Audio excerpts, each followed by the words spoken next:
And welcome back to Car Con Carne. I'm James Van Osdell, still broadcasting, recording from captivity. It's quarantine Con Carne. Now, if you're watching this live, or even if you're listening or watching after the fact, earlier tonight, it's a twofer. We're doing two podcasts tonight. I talked to Sandy King Carpenter, wife of legendary director John Carpenter herself, a comic publisher, writer, producer. She's been involved in so many movie projects. Super interesting. If you're into movies or comics, check out that interview. I love talking to Sandy King Carpenter. Also, I will encourage you, I am encouraging you to sign up for the Car Con Carne email list. Now, my goal with an email list isn't to be like a slimy marketing dude. I'm going to share information that I think you might care about, upcoming guests, maybe some contest stuff when I can do live events again, stuff like that. If you sign up for the email list, which you can do right from the homepage of carconcarne.com, you will be in the running for a $50 gift card generously donated by our friends at Byron's Hot Dogs. I love Byron's Hot Dogs. 2 locations in Chicago. There's one in Irving Park and then one on Lawrence Avenue, just west of Ashland. And that opportunity runs through the end of the month. But sign up for the email list just so we can communicate and I can let you know what's going on. Because sometimes Facebook doesn't always connect with people. It's that algorithmic thing. So that all out of the way, my guest this time for this episode, he is Kurt DeGroot. He is the man behind Project Firebuddies. Kurt, thank you for joining us. Hey, how you doing, James? It's an honor to be on your show, buddy. Well, the honor's mine. Explain what Firebuddies is right out of the gate so people know what we're talking about. All right. So Project Firebuddies, to simplify it, the easiest way is firefighters create relationships with children battling childhood cancer and other life-threatening illnesses. So with that whole thing, and I'm going to throw out Make-A-Wish, great organization, incredible, but we kind of looked at some of the things they were doing and we kind of built our own, but let's do it kind of similar to what they had going on because they're so successful and they're doing well with it, but let's put a different spin on it, but with firemen. So I remember, when my kids were little, there was nothing more thrilling than seeing a fire truck. It was driving the car. Fire truck. Things stopped. There is that wide-eyed wonder when the sirens go off and the truck goes down the street. It is the most wholesome thrill that kids have. So you're tapping into a little bit of that. Yeah, it's incredible. It's the reason we kind of started it, and kind of started to build with it was as we go on calls and we see it, we're coming back from calls, sirens are off and we're driving down the street and kids are always waving to us and and smiling, and we're always beeping the horn. They're always pulling for the horn, and it's kind of cool. It's they put a smile on their face just driving by. So explain exactly what you do for these kids. These are kids with horrible illnesses. You mentioned cancer, and there are certainly other illnesses that just are hell and just ravage these poor kids. Tell me what you do. All right, so we started off grassroots, very basic grassroots type of thing. So as in the fire service, we go on calls all the time. We see, minimal stuff to the worst of the worst. And when you leave a call, sometimes you have that empty feeling, and when it comes to kids, I have kids, you have kids. When you have a call for a kid and you see the situation, you get back to the firehouse. Now we did our job. We did everything we could. We transported them and we did everything. But when we're looking at it, it's like, we got to do more. Like there's got to be something more we can do. Right. And I just remember racking our brains and talking about it with my partners. And I was coming home from talking about it with my wife. We transported a young man. We kept transporting him. He was spiking a fever. And every time he spiked a fever, we'd have to bring him to the ER. Now it wasn't a major call or anything, but you saw what this kid was going through. You saw the struggles, you saw, just in the household, just with the families and everything. And I couldn't imagine that. And it's like, what can we do? And I bounced some ideas off my bride, bounced some ideas off my partners. And I went to the chief and I'm like, hey, I want to do something more. I don't know what I'm going to do. I have no idea how it's going to work, but can I do it? And he's like, Kurt, go for it. I love it. Let's figure something out and just run with it. So we started off very basic, going over to the kid's house, playing air hockey, playing board games, playing video games. And so now these kids are looking at us like we're superheroes, right? And we're just firemen. But in actuality, we're actually looking at these kids like they're the superheroes. Yeah. And so you get like a twofold on that, and we go in there and you see how courageous and how tough these kids are. And it's inspiring, and it almost is like we're looking up to them.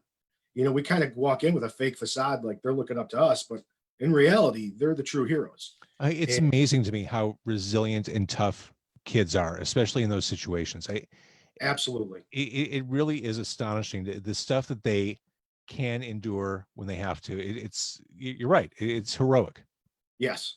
Yes. So building off that, I mean, it was very small, and we were kind of doing that, and our first struggle, and I'll try to bring it a little bit smaller so it doesn't go so long, is we had to find these other kids, but there's laws, HIPAA laws, where I started reaching out to the hospitals, and they wouldn't give me any kind of information because they couldn't. It's against the law.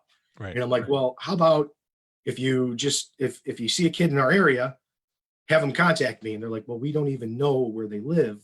We don't get that information, and I'm like, all right, that is kind of tough. So I remember. And this area is Oak Lawn? I'm in Oak Forest. Oak Forest. So I'm a member of the Oak Forest Fire Department.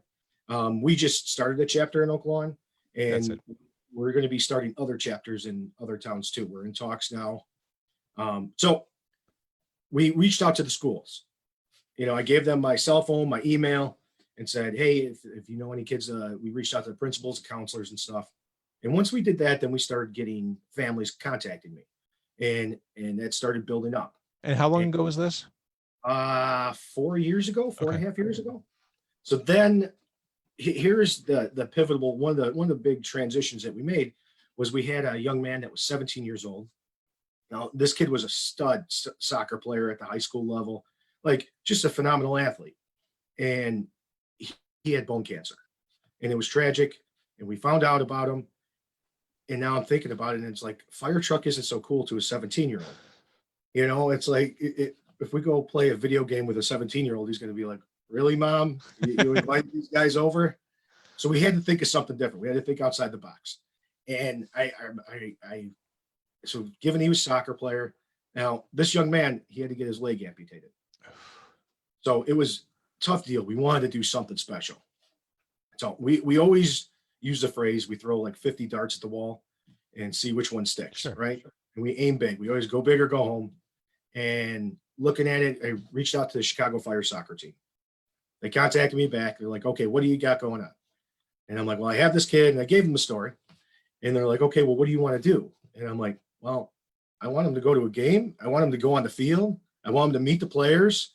Like, give this kid the once in a lifetime experience. And they laughed at me at first. They kind of laughed. They're like, I don't know if that's possible. And I'm like, well, come on, it's got to be possible, right? And they're like, well, let me talk to my boss and see what we can do.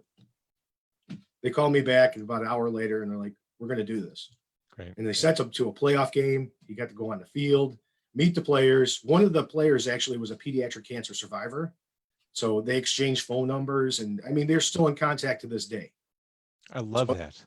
So it was incredible. So from that, I remember coming home, and I remember telling my wife about it. I was so excited, when you get home, and I'm like, you won't believe what they did. And she's like, that's really cool. And she's like, why don't you do that for everyone? And I'm like, all right, yeah, why don't we do that for everyone? So that's when we started building it. I started looking at like the stuff Make-A-Wish did and other charities did. I kind of watched what they did and kind of changed and made our own thing out of it, And so now we're at that point. We have a lot of supporters. Our support system on social media is incredible. The people in the town, people outside of the town, outside the state, the amount of just knowledge and how much they embrace us is incredible. So we're able to build on that. And I mean, do you want to hear more experiences? Because I can give you a list of them. Honestly, I think that'll tell the story better than any kind of biographical stuff. It's so interesting. Before you even do that, Kurt, I find myself, for many years, through my 20s and even through my 30s, I didn't really do much along the lines of charitable work or helping others. I think you hit a certain point in life where you're like, what am I doing? Why am I not doing more to help people? Right. Like when you talked about kind of, your wife saying, why don't you just do this for everybody? It was like one of those light bulb moments. Like, of course, why don't I? And Why I don't I? get that. Like, I'm sitting here thinking, well, my God, what more can I be doing? Because I know I'm not doing enough. And Right. you reach a certain point in life where you're like, I need to do more. I Yeah. absolutely need to do more, whatever it takes. So Yeah. I love that you found that spark. Yeah. I guess you always look at the motive of trying to leave the world a little bit better place than we found it. Right. Right on. And so building on that one, we had a young man that was I think he was 12 years old, and he was a big football fan. He played football, and he ended up having a tumor on his cervical spine. So football was kind of out the window for him, and we wanted to do something special for him. So we reached out to the Chicago Bears. And now you just can't call the Chicago Bears and ask for something. So it's somebody knows somebody, right? I mean, that's why I'm on your show. Somebody knows somebody, right? There's always a guy that knows a guy. And 100%. so you got to find that. It's the Chicago way.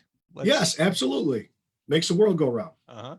So I reached out to a couple friends, that just embrace the program and everything. And I'm like, hey, who do you know? Or do you know somebody that knows somebody? And we kind of built on that.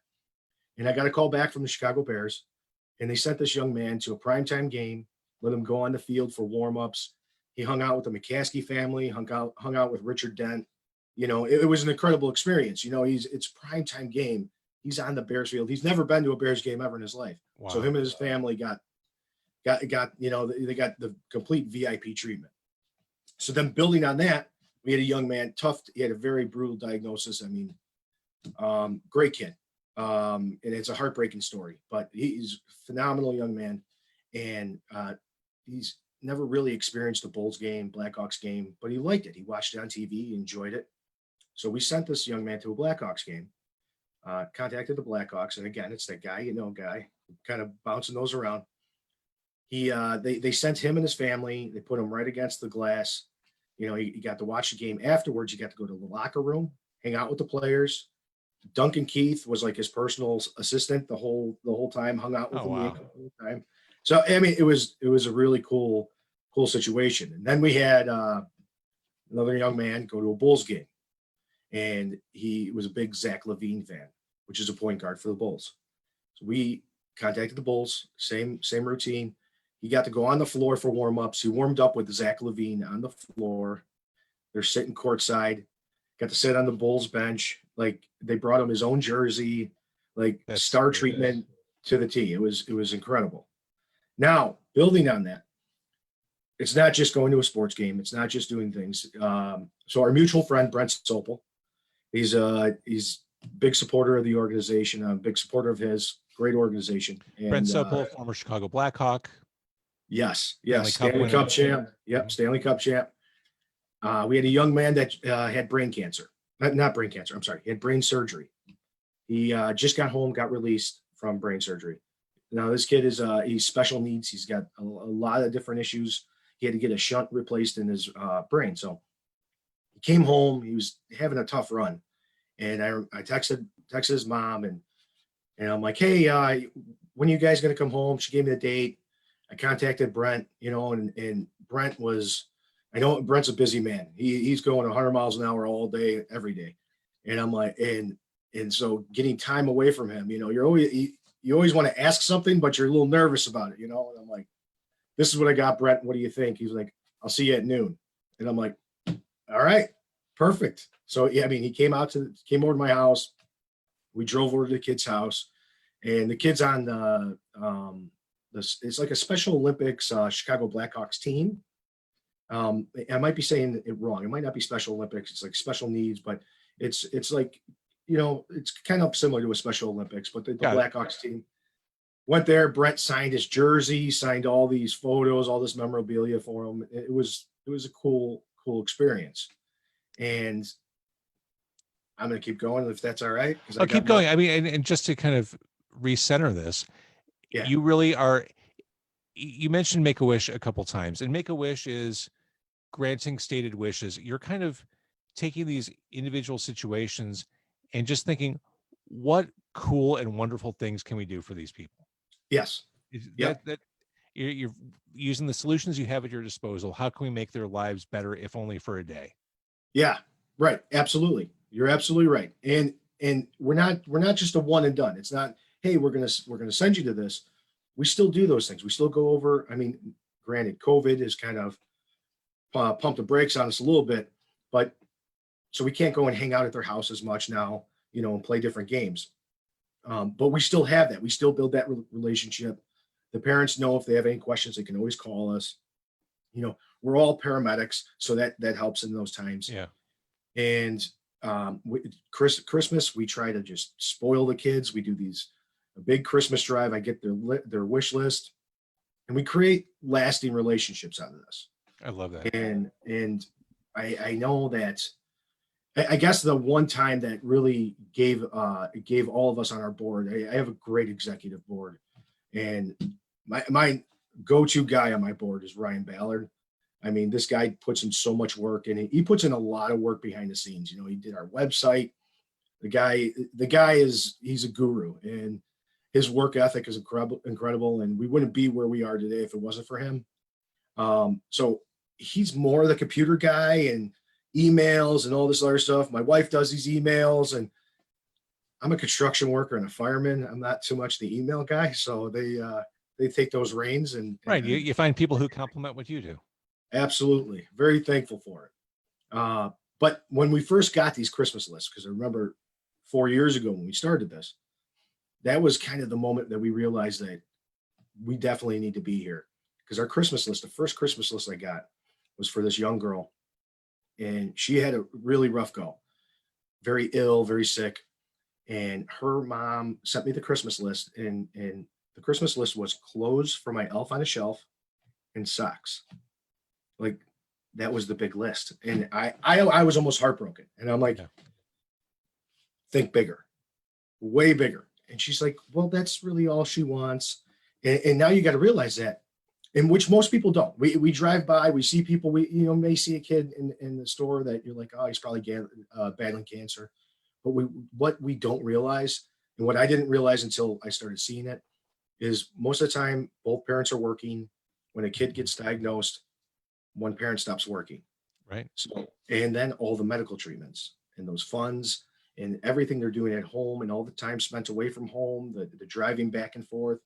So they have incredible expenses. And I never realized how much they actually had to deal with. So Yeah, the cost is debilitating. The time without a doubt spent and the finances, it is absolutely debilitating. without a doubt. And it's, so that's when we kind of knew that we need to keep doing this Christmas drive. And I went, I got the list, and sometimes it's pulling teeth. Like, really it is, and it's because they're so humble. Right. And they're like, well, just something, minimal. And it's like, no, go big or go home. We want something big. Let's go big, and after a lot of text messages and a lot of phone calls, we tend to get those lists. I mean, we bring over video game systems, 65-inch TVs. Like, we try to go all out for the kids, and they give us a list, and they're like, go ahead, pick a couple things off the list. They're like, no, we're going to take the whole list. They're like, we'll take care of this. And it's only possible because of our sponsors, and Of course. if we didn't have the support of our town, like, the town of Oak Forest is incredible for how much they support this program. The city administrators embrace it. Everybody that lives in the town embraces it. And we wouldn't be able to do any of this if it wasn't for them. And we get to show them, we show them on social media, like, hey, thank you. You bought this gift. Look at where it's going, and they get that feel, and in a time when everything is so negative, right? I mean, 2020 has been negativity overload. Yeah, talk about debilitating. I've said it on the show time and again this year. I mean, I got to a point where I just had to stop reading the news after like 4 p.m. It's that same principle. You hear people say, I can't have coffee or drink Coca-Cola after 4 because I won't be able to sleep. I got that way with the news. Like, I just can't. Absolutely. It'll ruin me. And so, no, it's been overwhelming. So in a year where that is pervasive, when I heard your story or the story of Project Firebuddies, I'm like, oh, this is exactly the kind of thing I want to talk about right now. That's awesome. I appreciate that. And that's what we get. We got our refill on it. I mean, you see all the negativity, and then, we kind of built a bridge per se, and people are using that bridge. You know, we had an idea, and the only reason, you know, I didn't do anything special. I had an idea. Everybody else did everything special. They answered the call, right? And that's what we're asked to do as firefighters and paramedics. We answer the call, right? Well, now we've gotten a whole group of all of our supporters that are answering the call and allowing us to complete this. And that's the most incredible part. I mean, and going back on the relationship building. So we had two fire buddies this year that unfortunately passed away. Very heartbreaking. They just lost their fight. And so those the two kids are it's hard not to get choked up, so I apologize. But great kids. To see the kind of relationship that we build with these kids, which was incredible, which I never realized, was these kids were on hospice. Everybody knew what was going to happen. We were always given updates. We try to visit anytime we could. Just hearing you say the sentence "kids in hospice" is just, it's heartbreaking. Oh man, heartbreaking. And to see that the relationship that we built with these families, on both kids on their last day, the families called us to be there. They asked for us to be there for them, you know. And when we went there, that's when we realized, you know, everybody that's a part of Project Firebuddies, we all looked at each other and we're like, we offer some level of comfort, you know. And it was such a humbling honor to actually be there for them and to support them on their last breath, you know. And it's heartbreaking, but it's, in fact, I'm gonna move my screen a little bit here. So one of them's right there, Noah Heilich Strong. We keep his flag. Noah's our one of our fire buddy angels, man. He's always looking out for us and he's always here for us. I love hearing that. So you started in Oak Forest, you've spread to Oak Lawn. I think the biggest question for you with this vision, which is clearly the right vision, and it's something that is meaningful and resonant, how do you scale this up? I mean, do you do outreach to other fire departments across the country? And how do you even approach? I mean, it's a task that you can't really throw your arms around. It's too big. Go big or go home, James. Come on. Fair. But I mean, this you need like a battery of people doing outreach all day long. So we have that to an extent. You know, we have our executive board, and then I have a Rolodex on my phone of volunteers. People are always telling me, you ever need anything, let us know. I know they're going to regret that one day by saying that, but I'm going to take them up on their offers. Our goal in 5 years is to be nationwide. Every single department needs a Project Firebuddies program. Oak Lawn is a larger town, and they got a great. Oak Lawn already has they do so much good in their town as it is, that we knew we would be a perfect fit for them. You know, they're union, they're local out there. Their guys are passionate. They're really trying to get in there. They have the Children's Hospital there, Advocates Children's Hospital in town. They have a good relationship with them, and they're already doing phenomenal things.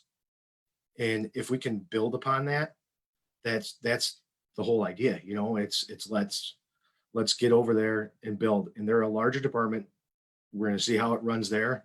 We have 4 different departments that are large departments that have reached out. I don't want to say their names anything yet until we get the okay. But I see us going live. We got contacted from a department out in South Carolina. So it's moving forward.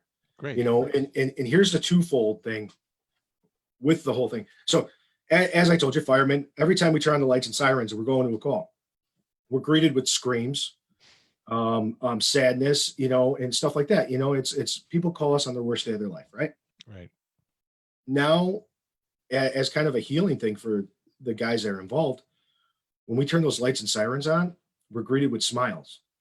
You know, we're greeted with doing, you know, making somebody's day, and there was no pain involved, you know. So it's kind of a cool mix for the guys. You know, a lot of the guys, whenever you bring something new to the firehouse life, you're going to hit a lot of speed bumps, you know, and they're like, everyone's a little, we never did this before, you know, it's never been done that way.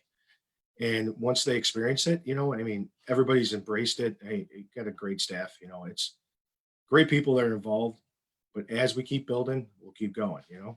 That is a really interesting point you brought up. Eh, the everyone working on the truck deserves a chance to be have their guard down. Yeah, and without a doubt. and just take in being part of the community. Yep. Yep. Uh, Absolutely. So, what do you have going on right now? You're doing something for Christmas, right, or for the holidays? Yeah. So we have a Christmas drive right now. Ryan Ballard set up my form, and it's pinned to the top of our Facebook page, and people can fill out the form, submit it. We'll send them an email on what kind of gift we need them to get. We get all the lists. We look at the value of what this costs and that cost, and we kind of put it together. And then, okay, people put, I can only spend $10. Awesome, perfect, no problem. Some people we can spend $1,000. Incredible. But we'll send them the list. Can you get this, this, and this? And it's been we've been given a lot of support, and it's a really cool thing. I do want to say that I brought up Brett and how great he was. The reason we became a 501c3 nonprofit was actually from Kendall Coyne Schofield. She's an Olympic gold medalist for the women's hockey team. Fastest woman on ice. She was just hired by the Blackhawks as one of the first female coaches. Incredible. She's an incredible human being. Her husband is Michael Schofield. He plays for the Carolina Panthers. They have the organization called Schofield Family Foundation. And when they saw what we were doing, now Michael Schofield's dad is actually a fire chief in a neighboring town. So there's some connection there, and they reached out to us when we our last year drive, and we had a party where we had the 501st Midwest Garrison. If you're a Star Wars fan, it's all the guys that dress up, guys and gals that dress up in all the Star Wars costumes. And we had a little pizza party. This was pre-COVID, of course. But we had a pizza party at the firehouse for all the Firebuddies. And the whole firehouse was filled with Star Wars people. Kendall Coyne, Michael Schofield, he's got a Super Bowl trophy. She's got her gold medals and silver medals. It was a pretty cool experience. Being there, Kendall's asking me, so where are you at with starting the 501c3? And because that's where you're going to get your corporate sponsors. It's the only way. That's the only way you're going to grow. It's legitimacy. Yes, without a doubt, and it shows full transparency of everything going on. And that's the way we wanted it. And I'm like, I keep sending it to the, state of Illinois. And again, construction worker, fireman. I just wasn't trained in that area, and I kept sending it. And every time you send something to the state of Illinois, or any state really, for any kind of licensing, you wait 6 weeks. They send it back to you and like, oh, you forgot this. You do that, you send it back, and you ended up doing it wrong again. So it's like, I was lost. It's hurry up and wait. Right. So she's like, well, my dad actually set up ours, and I'll have him set yours up. And I'm like, awesome. This is incredible. Now, before we had this, all of the money for Project Firebuddies, unless it was like gifts that we actually did a drive, all of the money for Firebuddies has been coming out of like our executive board's like checkbook, our own personal checkbook, to make this, because we all believed in it, to keep it going. And so we needed to get that 501c3, because there's always things that pop up, and there's a lot of fees to get that licensing and all that stuff. And I remember Kendall coming to that pizza party, and she's like, hey, my dad has it all set. He sent it in. And by the way, I'm going to take care of all the fees. Yeah, I was like, I was floored, and so I will forever, ever be grateful. Anybody that has ever done anything for us, I'll remember till the day I die. It's just, we wouldn't be there if it wasn't for our supporters. We have, James, I wish I could have shared. I wish I could share it right now, but we have a young man, and he's finishing his treatment. He's been a fire buddy for 3.5 years, and we decided to reach out to some big names, and because Mom was trying to put together a video collage for family and friends, and we're like, okay, that sounds pretty cool. How can we make this cooler? And we reached out. We threw about 40 darts. We'll call them emails. To different people, and the response that we got from some high level celebrities. So if you follow Project Firebuddies, or if you don't, please do it now, because you're going to see that come out in a few weeks here. And I love it. It's going to be incredible. Project Firebuddies on Facebook. I love what you're doing. I think it is so important, and so it's just wonderful. It just Thank you. It makes me feel good to have this conversation and know that guys like you are doing this. Dude, it's a team effort. I'll be honest with you, man. I was just a guy with an idea. Everybody else took the ball and ran, and it's incredible. I mean, my kids embrace it. My kids are my laborers. My wife's my laborer. Every guy at the firehouse, my laborer, and anybody that wanted to be a part of it. I know I can see that look on their eyes when I'm like, oh, hey, by the way, and they're like, what's he going to ask me to do now? But they always embrace it. And they always follow through. It's very fortunate to have all that. Aside from Project Firebuddies, can I ask you a cliche question? Yeah. You're a firefighter. Can you cook? Yeah. Oh yeah. Come on. Always cook. So the only thing with me is I'm a meat guy, right? I'm not a vegan. So that's I gotta say, we just met. You didn't even need to tell me that. You are an Oak Forest firefighter. I wouldn't expect you to be busting out the Beyond Burgers. Yeah, no. But I mean, we make some pretty killer meals. I was a cook at an Italian restaurant in high school, so that helped me out a lot to learn different recipes, and I learned how to make everything from scratch and all that stuff. So I enjoy cooking. I try to cook as often as possible at the firehouse, and it's good. I think Thanksgiving should be switched to Steaksgiving. I'm just throwing it out there. Dude, no one really likes turkey. Let's be honest. Yeah, right. I mean, I can get that at the deli. I can't get steak at the deli. Leave the sides, but yes, forget the turkey.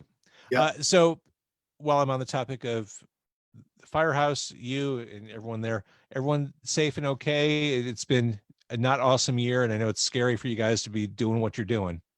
I mean, it's definitely, we've encountered several obstacles. Every department has. I mean, we see it in the hospitals too. I feel bad for all the nurses out there and all the doctors. I mean, there's pros and cons to every job. You look at the paramedic and firemen, and then you look at nurses and doctors. And it's nurses and doctors. They do have a more controlled environment, which is a positive for them.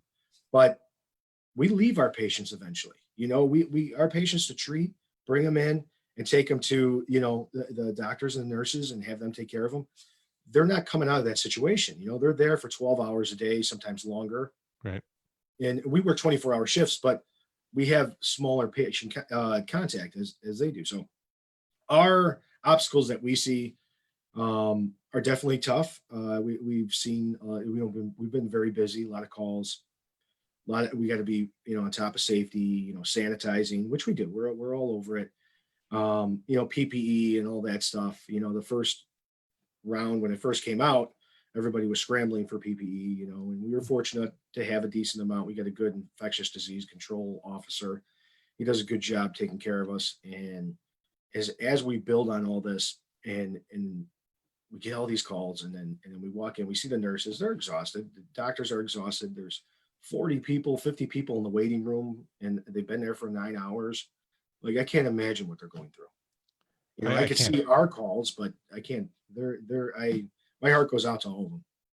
Yeah, well, I mean, everything that they're doing, that you guys are doing on the front lines, thank you for all that you do. And Project Firebuddies, I love it. We'll follow you on Facebook. We'll support you. It really is. It's just awesome. So thanks for your work all around. Thanks, brother. I appreciate it. In and out of the firehouse. Thanks for what you do. Absolutely. Thank you.